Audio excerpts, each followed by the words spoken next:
Remote Control by Andy McNab. Read by Paul Thornley. Gibraltar, Sunday the 6th of March, 1988. We didn't know which of the three was going to detonate the bomb. All Simmons had been able to tell us was that it was a big one, and that it would be initiated remotely.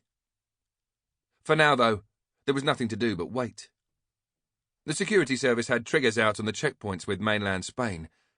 Until the players were sighted, Pat, Kev and I were to stay exactly where we were, sitting outside a cafe just off Main Street, drinking coffee, looking and listening. The spring air was crisp and clear under a blindingly blue Mediterranean sky. The morning sun just starting to make it comfortable enough for shirt sleeves. The trees that lined the square were packed with birds so small I couldn't see them amongst the foliage, but they made enough noise to drown out the sound of traffic going up and down the main drag, just out of sight. Through my earpiece, I heard Ewan make a radio check to the operations room. Everything he said on the nets was very precise, very clear, very calm. Ewan was the tidiest man in the world. If you sat on a cushion, he would puff it up again the moment you stood up. Dedication was his middle name.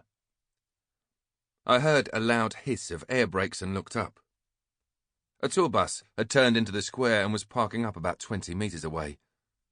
The sign in the windscreen said, "Young at heart." I didn't pay much attention. I was bored, looking for things to do. The lace on one of my trainers had come undone. I bent to do it up and got a jab in the ribs from the hammer of the 9mm Browning. The holster was covert, inside my jeans. That way, only the pistol grip would be in view if I pulled open my black nylon bomber jacket.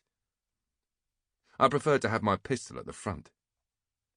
A lot of the blokes wore theirs on the side, but I never could get used to it. Once you find a position you like, you don't change. You might be in the shit one day. Go to draw your weapon, and it isn't there. It's several more inches to the right, and you're dead. I had an extended 20-round magazine protruding from the pistol grip. I also had 3 standard 13-round mags on my belt, reckoning that if 59 rounds weren't enough, I shouldn't be doing this for a living. The senior citizens began disembarking from the bus. They were typical Brits abroad. The men dressed almost identically, beige flannels, sensible shoes and a V-neck sweater over a shirt and tie. Most of the women were in crimpline slacks with elasticated waistbands and a sewn-in crease down the front. They all had flawless, blow-dried, jet-black, white or blue-rinsed hair. They spotted the cafe and started to move as a herd towards us.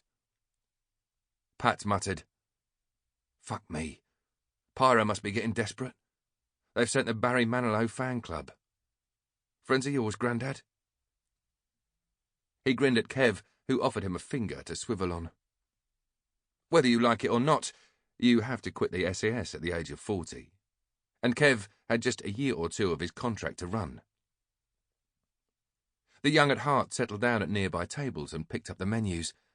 It was now big-time decisions for them. Whether to have cakes or go for a sandwich.